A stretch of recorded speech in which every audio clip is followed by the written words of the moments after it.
The Assembly will now hear an address by His Excellency Muhammad Yunus, Chief Advisor of the Interim Government of the People's Republic of Bangladesh.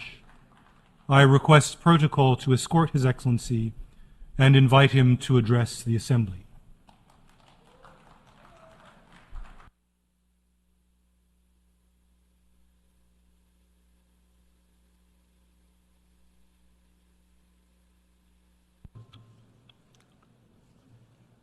বিসমিল্লাহির রহমানির রহিম। মাননীয় সভাপতি, জাতিসংঘের সাধারণ পরিষদের সভাপতি নির্বাচিত হওয়ায় প্রথমেই আপনাকে আন্তরিক অভিনন্দন জানাচ্ছি। আমি আশ্বস্ত করছি যে আপনার এই দায়িত্ব পালনকালে বাংলাদেশ প্রতিনিধি দল আপনাকে পূর্ণাঙ্গ সহযোগিতা প্রদান করবে।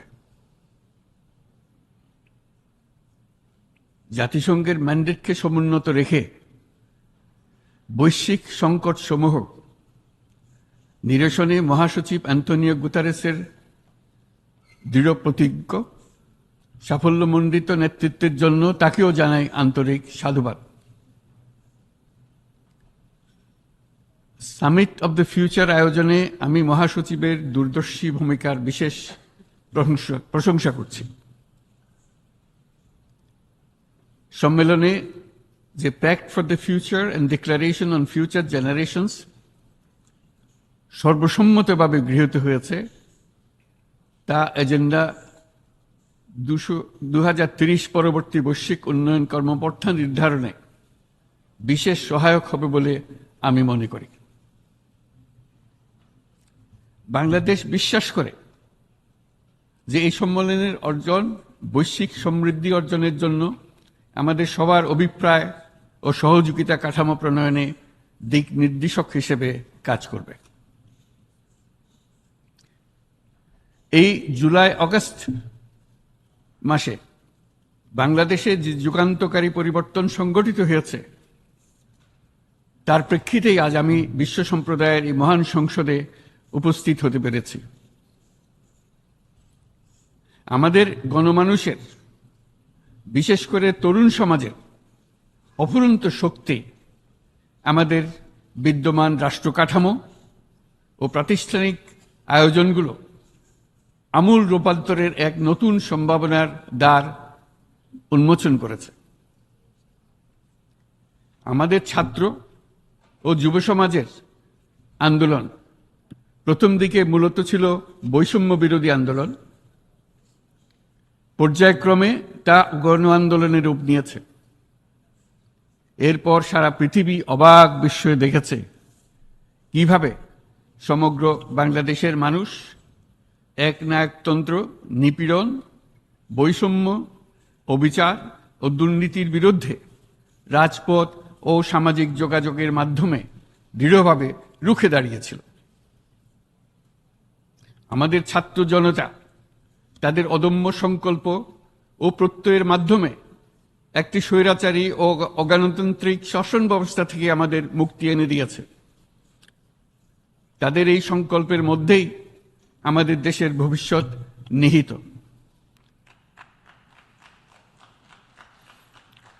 যা এই দেশকে বিশ্ব সম্প্রদায়ের মাঝে একটি দায়িত্বশীল জাতির মর্যাদায় উন্নত করবে বলে আমি বিশ্বাস করি। এই গণ আন্দোলন রাজনৈতিক অধিকার ও উন্নয়নের সুবিধাবঞ্চিত বাংলাদেশের আপামর জনসাধারণকে ঐক্যবদ্ধ করেছে। বাংলাদেশের মানুষ উন্নয়ন কর্মকাণ্ডকে অন্তর্ভুক্তিমূলক অংশীদারিত্ব রূপে দেখতে চেয়েছিল। আমাদের জনগণ একটা ন্যায্য, অন্তর্ভুক্তিমূলক ও কার্যকর গণতন্ত্রের জন্য লড়াই করেছে, যার জন্য আমাদের নতুন প্রজন্ম জীবন উৎসর্গ করেছে। আমাদের এই তরুণীরা যে প্রজ্ঞা, সাহস ও প্রত্যয় দেখিয়েছে তা আমাদের অভিভূত করেছে, সারা বিশ্ববাসীকে অভিভূত করেছে। বন্দুকের গুলি উপেক্ষা করে বুক পেতে দাঁড়িয়ে গিয়েছিল আমাদের এই তরুণরা। অবৈধ রাষ্ট্র ক্ষমতার বিরুদ্ধে প্রবলভাবে সোচ্চার হয়েছিল আমাদের তরুণ তরুণীরা, স্কুল পড়ুয়া কিশোর কিশোরীরা। তারা নিঃসঙ্গ চিত্তে উৎসর্গ করেছিল তাদের জীবন। শত শত মানুষ চিরতরে হারিয়েছে তাদের দৃষ্টিশক্তি। আমাদের মায়েরা, দিনমজুরেরা ও শহরের অগণিত মানুষ তাদের সন্তানদের কাঁধে কাঁধ মিলিয়ে নেমেছিল রাজপথে। তপ্ত রোদ, বৃষ্টি, মৃত্যু ভয়কে তোয়াক্কা না করে তারা সত্য ও ন্যায়সঙ্গত আকাঙ্ক্ষার বিরুদ্ধে দীর্ঘকালব্যাপী রাষ্ট্রযন্ত্রকে পরিচালনা করার অশুভ ষড়যন্ত্রকে পরাভূত করেছিল। জনগণের এই আন্দোলনে আমাদের জানা মতে প্রায় 800-র বেশি জীবন আমরা হারিয়েছি স্বৈরাচারী শক্তির হাতে। উদারনীতি, বহুত্ববাদ ও ধর্মনিরপেক্ষতার উপর মানুষের গভীর বিশ্বাস থেকেই বাংলাদেশ রাষ্ট্রের অভ্যুদয় হয়েছিল। 1971 সালে যে মূল্যবোধকে বুকে ধারণ করে আমাদের গণমানুষ যুদ্ধ করেছিল, সেই মূল্যবোধকে বহু বছর পরে আবার জেনারেশন জি, যে প্রজন্ম জি, নতুনভাবে আমাদেরকে দেখতে শিখিয়েছে। এরকমটি আমরা দেখেছিলাম 1952 সালের ভাষা আন্দোলনে, বাংলাকে মাতৃভাষা হিসেবে প্রতিষ্ঠার সময়। বাংলাদেশের এই অভ্যুত্থান আগামী দিনগুলোতে বিশ্বের বিভিন্ন প্রান্তে মানুষকে মুক্তি ও ন্যায় বিচারের পক্ষে দাঁড়াতে প্রেরণা যোগাবে। আমাদের মুক্তি ও গণতান্ত্রিক আকাঙ্ক্ষাকে বাস্তবে রূপ দিতে আমি তাই আজ বিশ্ব সম্প্রদায়কে আমাদের নতুন বাংলাদেশের সঙ্গে সম্পৃক্ত হওয়ার উদাত্ত আহ্বান জানাচ্ছি। মাননীয় সভাপতি, যে রাষ্ট্র কাঠামো দুঃসহ হয়ে গেছে তার পুনর্গঠনের জন্য আমাদের তরুণরা, দেশের আপামর জনসাধারণ একমত হয়ে আমার এবং আমার উপদেষ্টা পরিষদের উপর আস্থা রেখে সরকার পরিচালনার এক মহান দায়িত্ব আমাদের উপর ন্যস্ত করেছে।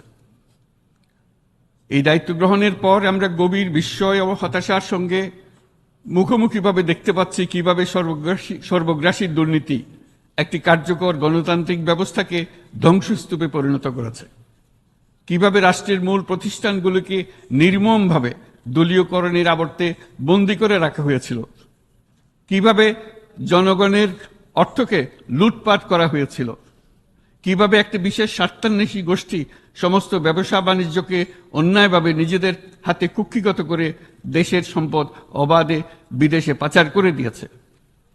এক কথায়, কিভাবে প্রত্যেকটি পর্যায়ে ন্যায়, নীতি ও নৈতিকতা অদৃশ্য হয়ে গিয়েছিল। এরকম এক অবস্থার দেশকে পুনর্গঠন এবং জনগণের কাঙ্ক্ষিত রাষ্ট্র ব্যবস্থা প্রতিষ্ঠিত করার জন্য আমাদের উপর দায়িত্ব প্রদান করা হয়েছে। অতীতের ভুলগুলোকে সংশোধন করে একটা প্রতিযোগিতামূলক ও শক্তিশালী অর্থনীতি এবং ন্যায়ভিত্তিক সমাজ ব্যবস্থা গড়ে তোলায় এই মুহূর্তে আমাদের মূল লক্ষ্য। বর্তমান পরিবর্তিত পরিস্থিতিতে সকল রাজনৈতিক দল এখন স্বাধীনভাবে তাদের মতামত প্রকাশ করতে পারছে। যে সব ব্যক্তি বা প্রতিষ্ঠান রাষ্ট্রীয় কাজ ও সিদ্ধান্ত গ্রহণ করার প্রক্রিয়ায় সম্পৃক্ত, তাদের প্রত্যেকের জবাবদিহিতা নিশ্চিত করাই আমাদের অগ্রাধিকার। আমরা মানুষের মৌলিক অধিকারকে সমুন্নত ও সুরক্ষিত রাখতে দৃঢ় প্রতিজ্ঞ। আমাদের দেশের মানুষ মুক্তভাবে কথা বলবে, ভয়ভীতি ছাড়া সমাবেশ করবে, তাদের পছন্দের ব্যক্তিকে ভোট দিয়ে নির্বাচিত করবে, এটাই জাতির আকাঙ্ক্ষা এবং এটাই আমাদের লক্ষ্য। বিচার বিভাগের স্বাধীনতা সংরক্ষণ ও সাইবার ডোমেইন সহ গণমাধ্যমের স্বাধীনতা সুসংহতকরণে আমরা প্রতিজ্ঞাবদ্ধ। আমাদের একজন কৃষক বা একজন শ্রমিকের সন্তানও যেন সমাজের সর্বোচ্চ শিখরে পৌঁছতে পারে, সেই লক্ষ্যে বিশালকার অবকাঠামো নির্মাণের বদলে স্বাস্থ্য ও শিক্ষা খাতে বরাদ্দ বৃদ্ধির আমরা গুরুত্ব আরোপ করছি।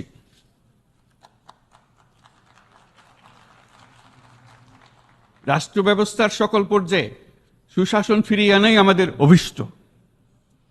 বাংলাদেশে যেসব আন্তর্জাতিক, আঞ্চলিক এবং দ্বিপাক্ষিক চুক্তির পক্ষভুক্ত, সেগুলো প্রতিপালনে আমাদের সরকার বদ্ধপরিকর।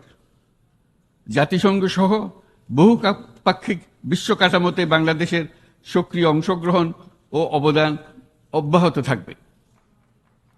পারস্পরিক শ্রদ্ধাবোধ, মর্যাদা ও স্বার্থরক্ষণের ভিত্তিতে বাংলাদেশ বিশ্বের সকল রাষ্ট্রের সাথে বন্ধুত্বপূর্ণ সম্পর্ক বজায় রাখবে।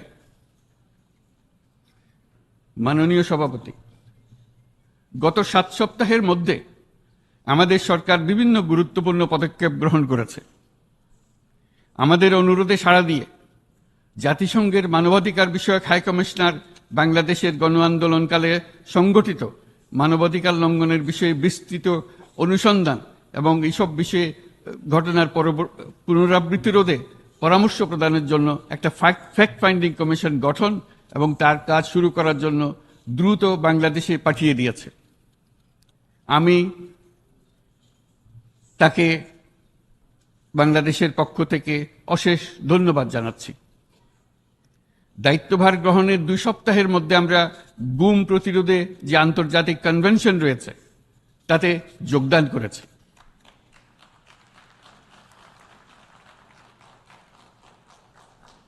এর আশু বাস্তবায়নের জন্য প্রয়োজনীয় দেশীয় আইন ও বিধি প্রণয়নে আমরা এখন প্রক্রিয়া শুরু করেছি। বাংলাদেশে গত 1.5 দশকে যে সমস্ত গুমের অভিযোগ রয়েছে সেগুলো তদন্ত করার জন্য একটি তদন্ত কমিশন এই মুহূর্তে কর্মরত আছে।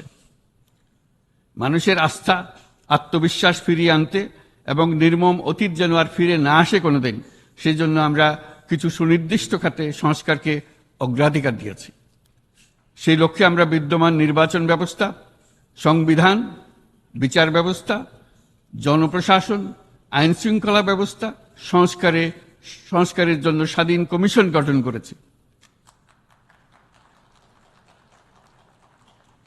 সংবাদপত্র ও গণমাধ্যমের সংস্কারের জন্যও পৃথক কমিশন সহ আরও কয়েকটি বিশেষ বিষয়ে কমিশন গঠন প্রক্রিয়াধীন রয়েছে।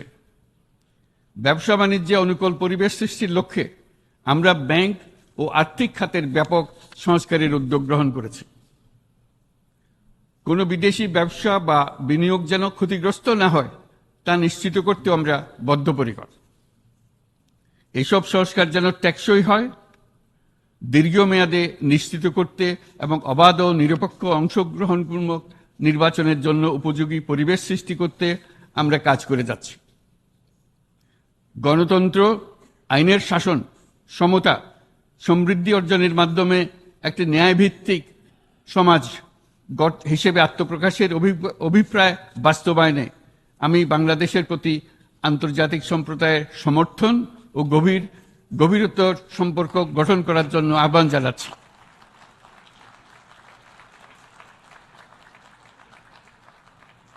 মাননীয় সভাপতি, বাংলাদেশ মনে করে যে শান্তি রক্ষা ও সংঘাত মোকাবেলা জনগণের সমৃদ্ধি নিশ্চিত করার মূল চালিকা শক্তি।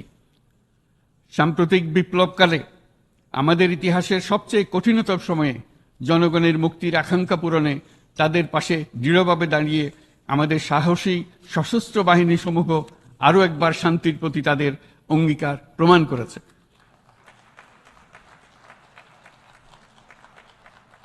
এটা সম্ভব হয়েছে শান্তি রক্ষায় আমাদের অঙ্গীকারের কেন্দ্রবিন্দুতে মানবাধিকারকে স্থান দেওয়ার ফলে। জাতিসংঘের পিস বিল্ডিং কমিশনের সূচনা লগ্ন থেকেই শান্তি রক্ষার মতো শান্তি বিনির্মাণেও বাংলাদেশ সমান অঙ্গীকার ব্যক্ত করে এসছে। আমাদের দিনগুলোতে আমরা জাতিসংঘের শান্তি রক্ষা কার্যক্রমে আমাদের মূল্যবোধ ভিত্তিক অবদানের ধারাবাহিকতা রক্ষা, সমুন্নত ও প্রসারিত করতে বদ্ধপরিকর। জাতিসংঘের শান্তি রক্ষা কার্যক্রমে অবদানকারী তৃতীয় বৃহত্তম রাষ্ট্র হিসেবে বাংলাদেশ এখন পর্যন্ত 43টি দেশে 63টি মিশনে শান্তিরক্ষী প্রেরণ করেছে।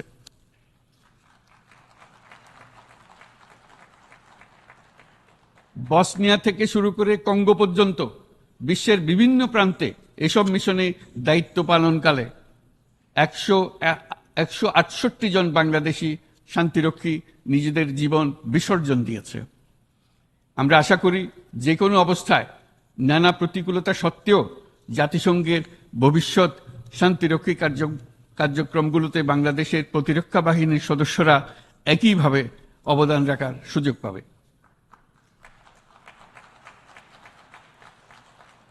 মাননীয় সভাপতি, আমাদের সকলের বাসস্থান এই পৃথিবী বৈশ্বিক অগ্রাধিকারগুলোকে সঠিকভাবে নির্ণয় করতে আগ্রহী।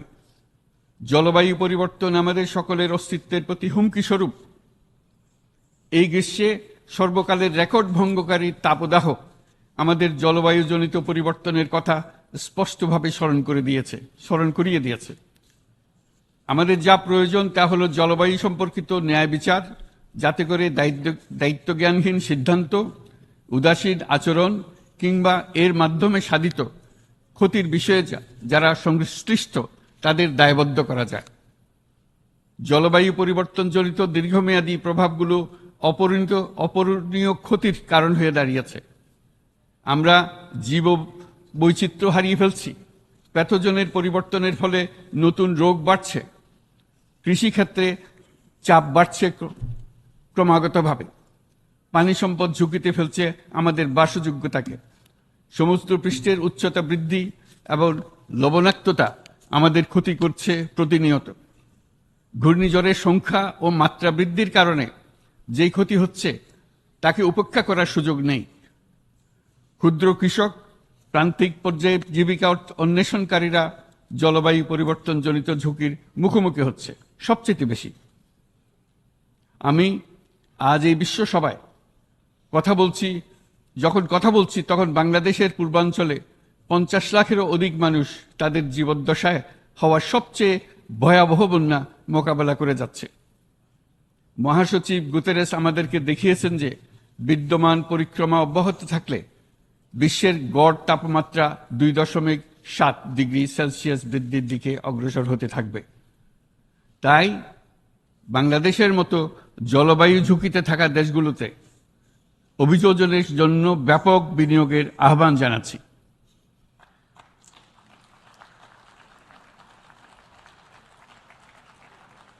এছাড়াও উদ্ভাবনী শক্তির প্রয়োগ, অতিরিক্ত অর্থায়নের মাধ্যমে লস অ্যান্ড ড্যামেজ ফান্ডকে কার্যকর করা আমাদের জন্য অত্যন্ত গুরুত্বপূর্ণ। একইভাবে আমাদের প্রয়োজন প্রযুক্তির সহজলভ্যতা, সক্ষমতা বৃদ্ধি। নির্দিষ্ট করে বললে আমাদের দরকার জীবন রক্ষাকারী প্রযুক্তি, বিশেষত কৃষি, পানি এবং জনস্বাস্থ্য খাতে, যেখানে ক্ষুদ্র ক্ষুদ্র উদ্ভাবন এবং সমাধানসমূহ ঝুঁকিতে থাকা জনগোষ্ঠীকে রক্ষা করতে পারে। জলবায়ু সংকটের মোকাবেলা এবং বৈশ্বিক অর্থনীতি সুসংহতকরণে আমাদের যুগপৎভাবে কাজ করতে হবে। বিশ্ব সম্প্রদায় এখন কার্বন মুক্ত পৃথিবী গড়ে তুলতে মনোযোগী হচ্ছে। বিশ্বের অধিকাংশ মানুষকে এই ধরনের পরিবর্তনের সুফলভোগী করতে হলে নেট জিরো পৃথিবীর দিকে আমাদেরকে অগ্রসর হতে হবে। বাংলাদেশের মতো দেশগুলোকে সাথে নিয়ে যেতে হবে। তা না হলে পারস্পরিক দায়িত্ববোধের মাধ্যমে পারস্পরিক সমৃদ্ধি অর্জনে আমাদের সার্বজনীন অঙ্গীকার পূরণে পিছিয়ে পড়ব আমরা। এই ক্ষেত্রে আমি বিশ্বাস করি সমগ্র বিশ্ব একসাথে 3-0 লক্ষ্য অর্জনের ধারণা বিবেচনা করে দেখতে পারে, যার মাধ্যমে আমরা শূন্য দারিদ্র্য,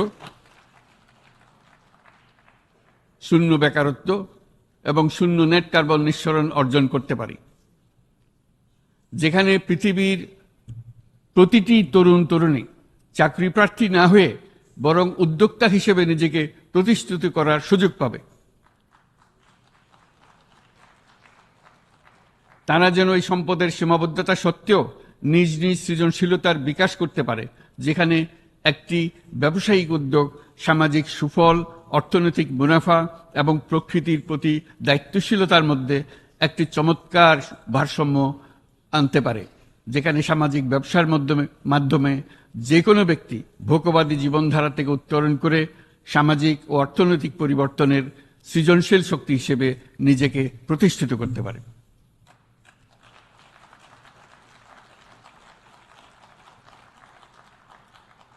এই সময়ে তাই প্রয়োজন উন্নত উন্নয়নশীল সকল দেশসমূহ এবং বিভিন্ন অংশীদারদের মধ্যে নতুন দৃষ্টিভঙ্গি, নতুন মূল্যবোধ এবং নতুন একতা।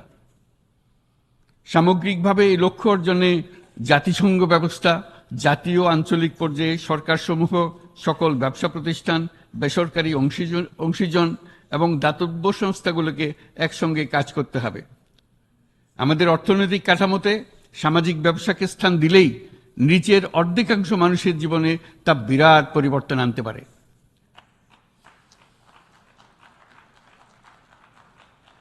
এই পদক্ষেপ একই সঙ্গে জলবায়ুর ধ্বংসাত্মক গতিকে সফলভাবে রোধ করতে পারে এবং বাজার ব্যবস্থার মাধ্যমেই এই মীমাংসা হতে পারে। এ বিষয়ে আমি মহাসচিব গুতেরেসের বিশেষ দৃষ্টি আকর্ষণ করছি। মাননীয় সভাপতি, বহুমুখী সংকটে জর্জরিত বর্তমান বিশ্বে যুদ্ধ এবং সংঘাতের ফলে ব্যাপক ভিত্তিতে মানুষের অধিকার খর্ব হচ্ছে। বিশ্ববাসীর উদ্বেগ এবং নিন্দা সত্ত্বেও গাজায় গণহত্যা থামছে না।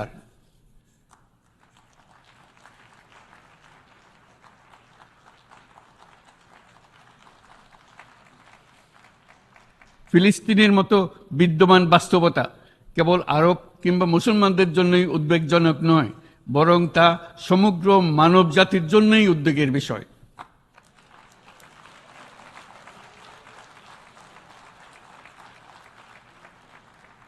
একজন মানুষ হিসেবে প্রত্যেক ফিলিস্তিনির জীবন অমূল্য।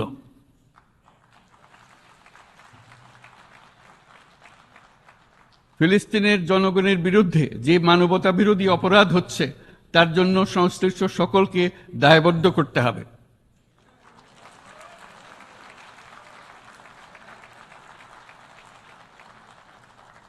ফিলিস্তিনের জনগণের উপর চলমান নৃশংসতা, বিশেষত নারী এবং শিশুদের সাথে প্রতিনিয়ত যে নিষ্ঠুরতা বিশ্ব দেখাচ্ছে, তা থেকে নিস্তারের জন্য বাংলাদেশ অনতিবিলম্বে সম্পূর্ণ যুদ্ধবিরতির আহ্বান জানাচ্ছে।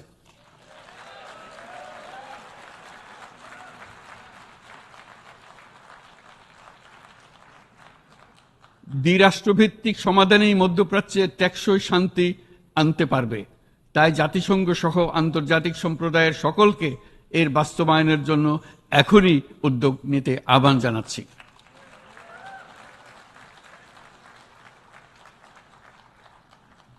গত 2.5 বছর ধরে ইউক্রেনে চলমান যুদ্ধে বহু মানুষ প্রাণ হারিয়েছে। এই যুদ্ধের প্রভাব সর্বব্যাপী, এমনকি বাংলাদেশের অর্থনীতিতেও এর নেতিবাচক প্রভাব আমরা অনুভব করছি। আমরা তাই উভয় পক্ষকে সংলাপে বসে বিরোধ নিরসনের মাধ্যমে যুদ্ধের অবসান ঘটানোর আহ্বান জানাচ্ছি। মাননীয় সভাপতি, বাংলাদেশ গত 7 বছর যাবৎ মায়ানমার হতে আগত 12 লাখেরও বেশি রোহিঙ্গাদের মানবিক কারণে আশ্রয় দিয়ে আসছে। এর ফলে আমরা বিরাট সামাজিক, অর্থনৈতিক, পরিবেশগত ক্ষতির সম্মুখীন হচ্ছি। মায়ানমারের অভ্যন্তরীণ সমস্যা থেকে সৃষ্ট এই সংকট বাংলাদেশ ও আমাদের অঞ্চলের জন্য প্রথাগত ও অপ্রথাগত উভয় ধরনের নিরাপত্তা ঝুঁকির কারণ হয়ে দাঁড়িয়েছে। মায়ানমার থেকে বাংলাদেশে বলপূর্বক বাস্তুচ্যুত রোহিঙ্গাদের সহায়তা করতে আমরা অঙ্গীকারবদ্ধ। আমরা রোহিঙ্গাদের জন্য মানবিক সহায়তা কার্যক্রম চালু রাখা এবং তাদের টেকসই প্রত্যাবর্তন নিশ্চিত করার উদ্দেশ্যে আন্তর্জাতিক সম্প্রদায়ের পর্যাপ্ত সহায়তা অব্যাহত রাখার আহ্বান জানাচ্ছি। রোহিঙ্গাদের সাথে সংগঠিত হওয়া ব্যাপক ভিত্তিক মানবাধিকার লঙ্ঘনের জন্য আন্তর্জাতিক বিচার আদালত এবং আন্তর্জাতিক অপরাধ আদালতে চলমান বিচার প্রক্রিয়ার মাধ্যমে ন্যায় বিচার নিশ্চিত করাও সমানভাবে গুরুত্বপূর্ণ। রোহিঙ্গারা যাতে নিজ দেশে স্বাধীন এবং মর্যাদাপূর্ণ জীবনযাপন করতে পারে, সেই লক্ষ্যে অনুকূল পরিবেশ তৈরিতে জাতিসংঘ অন্যান্য আন্তর্জাতিক প্রতিষ্ঠানের ধারাবাহিক প্রচেষ্টার প্রশংসা দাবিদার। এই লক্ষ্যে রোহিঙ্গারা যাতে পর্যাপ্ত নিরাপত্তা ও অধিকার নিশ্চিত করে তাদের নিজ ভূমি রাখাইনে ফিরে যেতে পারে, তার পথ সুগম করা অত্যন্ত দরকার। মায়ানমারে প্রতিনিয়ত পরিবর্তনশীল অবস্থা বিবেচনা রেখে বাংলাদেশ আন্তর্জাতিক সম্প্রদায়ের সাথে একযোগে রোহিঙ্গাদের নিজ দেশে মর্যাদাপূর্ণ টেকসই প্রত্যাবর্তনের জন্য পরিবেশ সৃষ্টিতে কাজ করতে প্রস্তুত।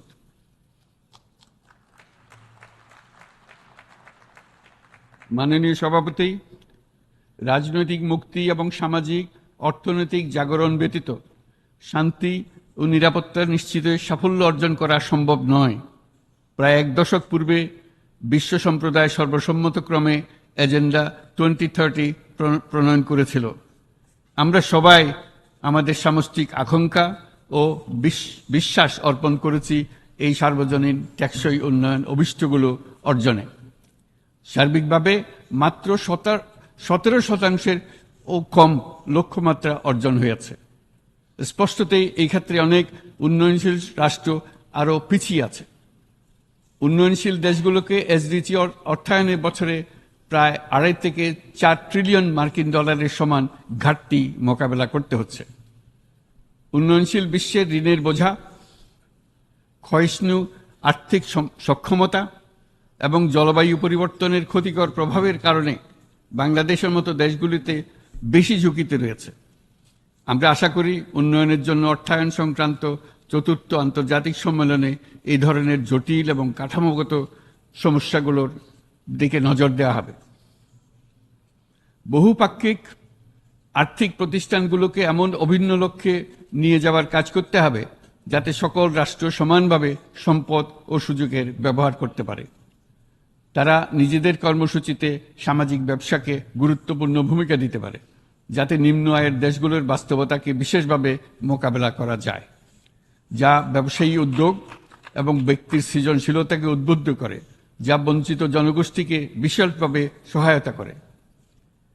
এই ক্ষেত্রে অবৈধ অর্থের প্রবাহ এবং উন্নয়নশীল দেশগুলো থেকে সম্পদ পাচার বন্ধ করা অত্যন্ত আবশ্যক। উন্নয়নশীল দেশগুলো থেকে পাচার হয়ে যাওয়া সম্পদ ফেরত আনার জন্য আন্তর্জাতিক সহযোগিতা জোরদার করতে হবে।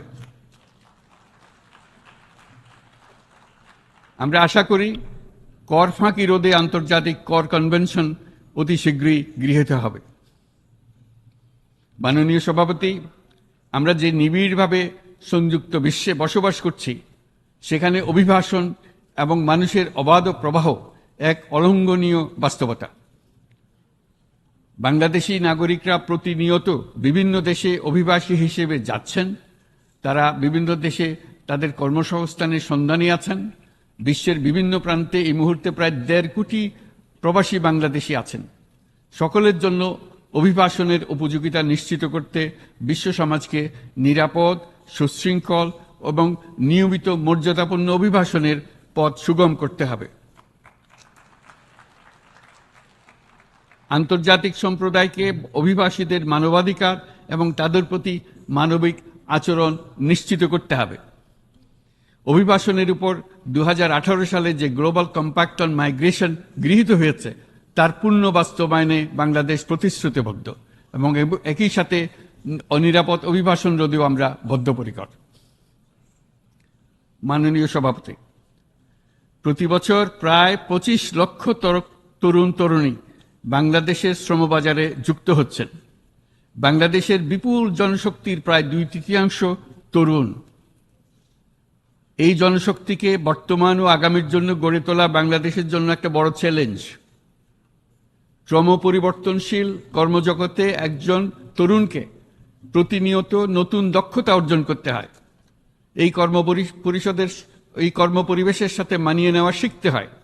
এই জন্য বাংলাদেশ যখন মধ্যম আয়ের দেশ হিসেবে উন্নতি হচ্ছে, তখন আমরা শিক্ষা এবং প্রযুক্তিগত সহায়তা লাভের উপর বিশেষ জোর দিচ্ছি।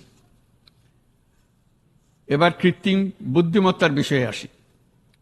কৃত্রিম বুদ্ধিমত্তার অভাবনীয় বিকাশ এবং এর বহুমাত্রিক প্রয়োগে বাংলাদেশ বিশেষভাবে আগ্রহী।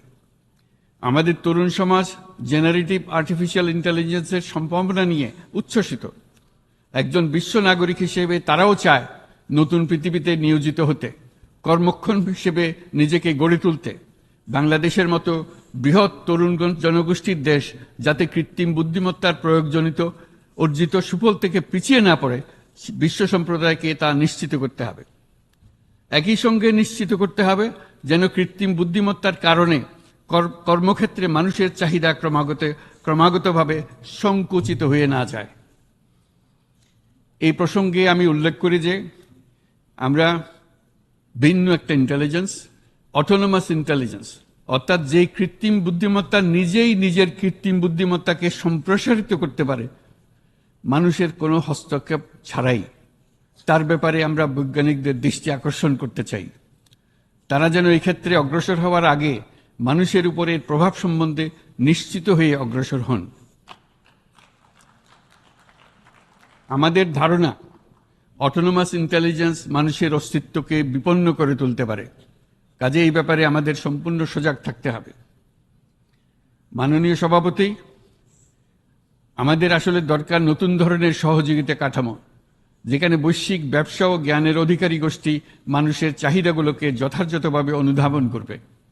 আন্তর্জাতিক সহযোগিতার মাধ্যমে উন্নয়নশীল দেশগুলোর জন্য এমন একটি রূপান্তরকারী ব্যবস্থা তৈরি করতে হবে যা কর্মসংস্থান, আর্থসামাজিক প্রতিকূলতা বা জীবিকার জন্য যুৎসয় সমাধান নিশ্চিত করবে।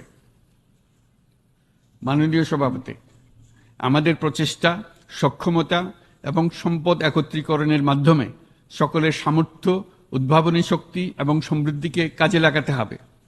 আর্থসামাজিক উন্নয়ন এবং জলবায়ু সহনশীলতা নিয়ে আমরা প্রতিনিয়ত যে প্রতিকূলতার সম্মুখীন হচ্ছি, সম্মিলিত উদ্যোগের মাধ্যমে তার মোকাবেলা করতে হবে।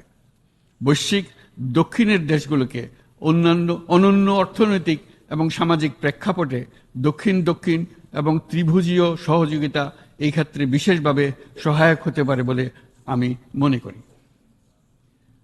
বৈশ্বিক দক্ষিণের আওয়াজকে বিশ্বব্যাপী জোরালোভাবে তুলে ধরার জন্য প্রয়োজন সম্মিলিত উদ্যোগ। সেই জন্য বৈশ্বিক এজেন্ডা প্রণয়ন ও বাস্তবায়ন নিশ্চিত করতে বৈশ্বিক দক্ষিণের দেশগুলোর মতামতকে যথাযথ গুরুত্বের সাথে বিবেচনা করতে হবে। জনাব সভাপতি, কোভিড অতিমারির অভিজ্ঞতায় আমরা দেখেছি জনস্বাস্থ্যে ব্যাপক বিনিয়োগ কতটা গুরুত্বপূর্ণ হতে পারে। বিশ্ব স্বাস্থ্য সংস্থায় বৈশ্বিক অতিমারি চুক্তির চলমান আলোচনায় বাংলাদেশ নেতৃত্ব প্রদান করে চলেছে। আমরা চাই কার্যকর আন্তর্জাতিক সহযোগিতা, জনস্বাস্থ্য ব্যবস্থায় অর্থায়ন, প্রযুক্তি হস্তান্তর, গবেষণা ও উন্নয়ন, ভ্যাকসিন থেরাপিউটিক্সের উৎপাদন, বহুমুখীকরণ এবং সকল ভ্যাকসিনকে মেধাস্বত্ব অধিকার মুক্ত ঘোষণা করার ব্যাপারে ঐক্যমত্য গঠন। অসংক্রামক রোগসমূহের বিরুদ্ধে লড়াইয়ে এই বিষয়গুলি অত্যন্ত গুরুত্বপূর্ণ। জনাব সভাপতি, এবছর আমরা জাতিসংঘের সাথে বাংলাদেশের অংশীদারিত্বের সুবর্ণ জয়ন্তী উদযাপন করছি। গত 50 বছর ছিল আমাদের জন্য একটা পারস্পরিক শিক্ষণীয় সম্মিলিত যাত্রা। সীমিত উপায়ে বাংলাদেশ বৈশ্বিক শান্তি ও নিরাপত্তা, ন্যায়, সমতা, মানবাধিকার প্রতিষ্ঠায় ধারাবাহিকভাবে অবদান রেখে আসছে। আমাদের সমন্বিত প্রয়াসের পেছনে আছে সত্যিকার অর্থে একটি নিয়মভিত্তিক বৈশ্বিক ব্যবস্থা গড়ে তোলা। এই প্রসঙ্গে উদাহরণ হিসেবে আমি স্মরণ করছি 1999 সালে জাতিসংঘ সাধারণ পরিষদে ক্ষুদ্র ঋণের উপর গৃহীত রেজুলেশনের কথা। সেই সময় জাতিসংঘ 2005 সালকে ইয়ার অফ মাইক্রোক্রেডিট ঘোষণা করেছিল, যার ফলে ক্ষুদ্র ঋণ বিশ্বব্যাপী সম্প্রসারিত হবার সুযোগ পেয়েছিল। একই সময়ে বাংলাদেশের উদ্যোগে গঠিত হয়েছিল ফ্রেন্ডস অব মাইক্রোক্রেডিট। 2001 সাল থেকে সাধারণ পরিষদে কালচার অফ পিস সংক্রান্ত বাৎসরিক যে রেজলিউশন গৃহীত হয়ে আসছে, বা নিরাপত্তা পরিষদে নারী, শান্তি ও নিরাপত্তা সংক্রান্ত যে 1325 নম্বর রেজলিউশন গৃহীত হয়েছিল, তা বাংলাদেশের বিশ্বজনীন উদ্যোগগুলোর প্রতিফলন এবং অবদান।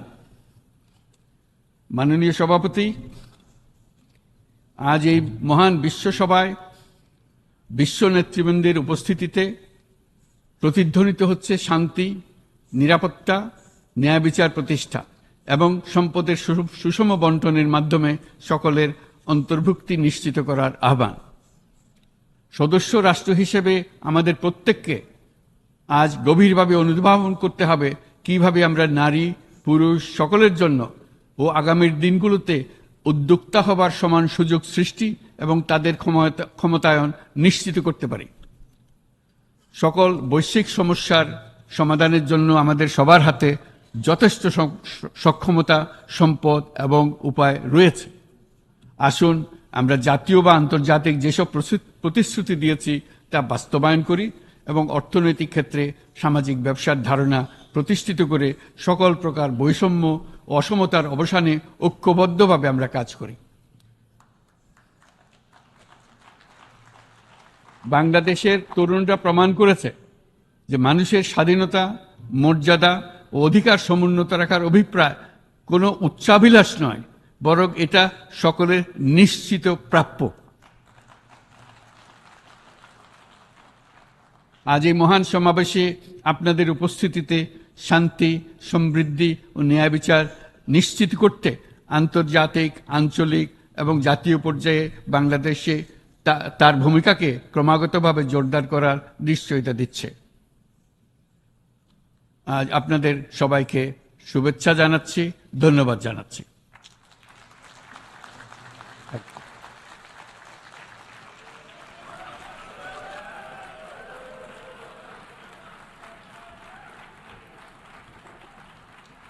On behalf of the Assembly, I wish to thank the Chief Advisor of the Interim Government of the People's Republic of Bangladesh.